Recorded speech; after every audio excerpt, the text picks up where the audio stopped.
ये reading specially उन लोगों के लिए जो दिल से किसी को चाहते हैं, लेकिन फिर भी उन्हें लगता है कि उनकी रिलेशनशिप स्टक है। अगर आप लोगों को लगता है कि सब कुछ होते हुए भी कुछ कमी है, कुछ मिसिंग है, तो इस वीडियो को आप एंड तक ज़रूर देखें क्योंकि कार्ड्स ने यहाँ पर बहुत ज़्यादा हार्श ट्रुथ रिवील किया है। और हाँ, अगर आप लोग टैरो रीडिंग से कनेक्ट करते हो तो चैनल को ज़रूर सब्सक्राइब कर देना क्योंकि ऐसी रीडिंग्स बार बार नहीं मिलती हैं। ओवरऑल कार्ड्स बोल रहे हैं कि ये रिलेशनशिप सिर्फ एक्सटर्नल इश्यूज़ की वजह से या फिर एक्सटर्नल सर्कमस्टेंसेस की वजह से स्टक नहीं है, लेकिन इंटरनली भी काफ़ी कुछ चीज़ें हैं जो इस रिलेशनशिप में ब्लॉकेजेस पैदा कर रही हैं, हर्डल्स पैदा कर रही हैं। तो जो स्ट्रॉन्ग ब्लॉकेज है वो है the devil, which means toxic patterns, repeated cycles, toxicity, attachment, unhealthy relationship, abuses, addictions, also indicates fear of losing control. यहाँ पर है ना, दोनों में से किसी एक ना एक को पता है या दोनों को ही ऐसा लग रहा है कि मुझे पता है ये रिलेशनशिप ठीक नहीं है बट मैं छोड़ नहीं पा रहा हूँ या छोड़ नहीं पा रही हूँ। प्यार ज़्यादा है बट अटैचमेंट या टॉक्सिसिटी भी बहुत ज़्यादा है प्यार के साथ साथ, वही इशू क्रिएट कर रहे हैं। और नेक्स्ट इशू है 4 of swords, that means distance. किसी ने इमोशनली खुद को शट डाउन कर लिया है। इमोशनली एक्सप्रेस करना, इमोशनली चीज़ों को एक्सपेक्ट करना बंद कर दिया है। एक्शन की कमी है, एक्शन नहीं हो रहा है बिल्कुल भी रिलेशनशिप में, सिर्फ शब्द ही शब्द हैं। वो चीज़ होती है ना कि कॉल करना है पर नहीं करना, मैसेज करके डिलीट कर देना, बात करनी है बट नहीं करनी। ऐसा लग रहा है कि किसी एक की एनर्जी है ना बहुत ज़्यादा थक चुकी है, कोई इंसान बहुत ज़्यादा थक चुका है कि हाँ अब मुझे नहीं करना, बस हो गया, बहुत हो गया। बहुत ज़्यादा साइलेंस है। जो ब्लॉकेज है हमारे पास वो मून का है, क्लियर नहीं है कोई आप में से कोई एक, कंफ्यूज है। ओवर थिंकिंग बहुत पीक पर है। ओवर थिंकिंग में बहुत सारी चीज़ें ऐसे एज्यूम कर लेते हैं जिसकी वजह से कन्फ्यूज़न क्रिएट हो रही है, चीज़ें क्लियर नहीं हो पा रही हैं। इंसान को खुद को नहीं पता कि वो रिलेशनशिप में से रहना चाहिए नहीं रहना चाहिए, क्या चल रहा है उसके दिमाग में।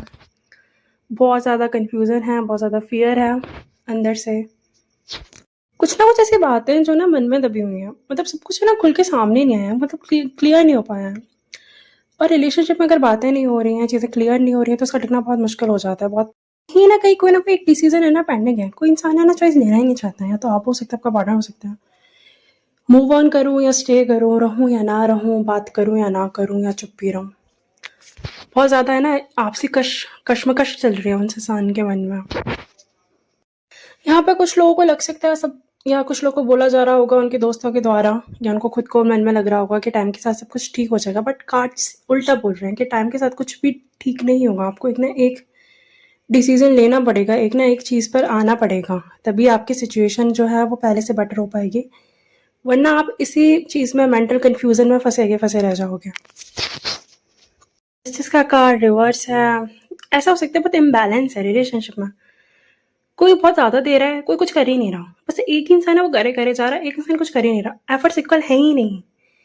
इसलिए शायद यूनिवर्स ने इस रिलेशनशिप पर एक पॉज लगा दिया है, उसको रोक दिया है, उसको स्टक कर, आपको लग रहा है कि रिलेशनशिप स्टक हो गया, बट एक लेसन की तरह है। जब तक दोनों जगह से चीज़ें इक्वली नहीं होंगी, बैलेंस नहीं होगा, तब तक वो रिश्ता नहीं टिक सकता है।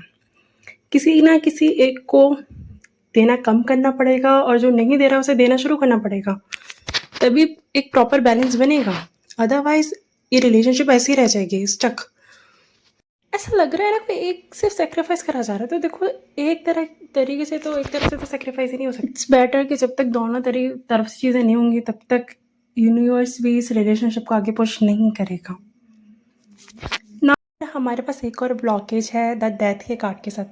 अब देखो डेथ कार्ड का मतलब ये नहीं कि ब्रेकअप होगा या हो ब्रेकअप, दैट मीन्स कि ओल्ड पैटर्न ख़त्म होगा, उसको ख़त्म करना बहुत ज़रूरी है, ईगो को छोड़ना बहुत ज़रूरी है, पुरानी गलतियों से सीखना इस टाइम पर बहुत ज़्यादा ज़रूरी है अगर आप लोगों को रिलेशनशिप चलाना है तो। और अगर आपको नहीं चलाना तो शौक से ख़त्म कीजिए।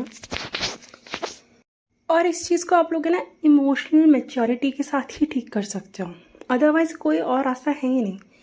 यहाँ पर हमारे पास है ना कार्ड्स ने क्या किया है, हमारे ब्लॉकेजेस तो बताए हैं but as well as solution भी दिया है। हमारे पास इधर टेम्परेंस का कार्ड है, साथ में पेज ऑफ वॉन्ड्स का भी है, तो ये एक तरीके से थोड़ी सी अच्छी खबर होगी ना। ठीक है, तो सबसे पहले तो टेम्परेंस का कार्ड बोलता है आप लोग बैलेंस लाइए रिलेशनशिप में, दोनों तरफ से एफर्ट्स को करिए और कामली चीज़ों को हैंडल कीजिए। थोड़ा सा मतलब ईगो को और गुस्से को थोड़ा सा साइड में रख के कम्युनिकेशन पे ध्यान दीजिए। थोड़ा सा चीज़ों को आपको हील करने की ज़रूरत है। आपका रिश्ता बहुत अच्छा है, प्यार बहुत है, पर बात बच जाएगा, वरना फालतू में बाद में रिग्रेट होगा आपको।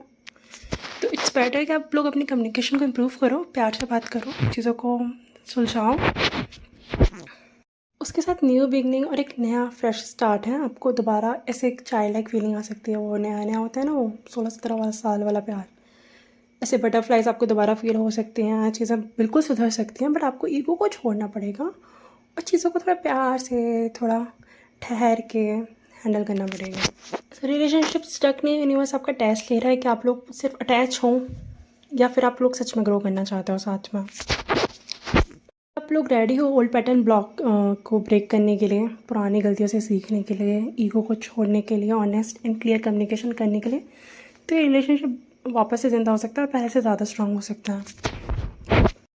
अगर आपने इस रीडिंग को अभी तक सुना है एंड तक, तो ये कार्ड सच में आपसे बात कर रहे थे। मैसेज आपके लिए था। चैनल को सब्सक्राइब कीजिए, लाइक कीजिए वीडियो को एंड नीचे कमेंट में आई सीक क्लैरिटी या आई एम हील्ड ज़रूर कमेंट कीजिए। Thank you so much.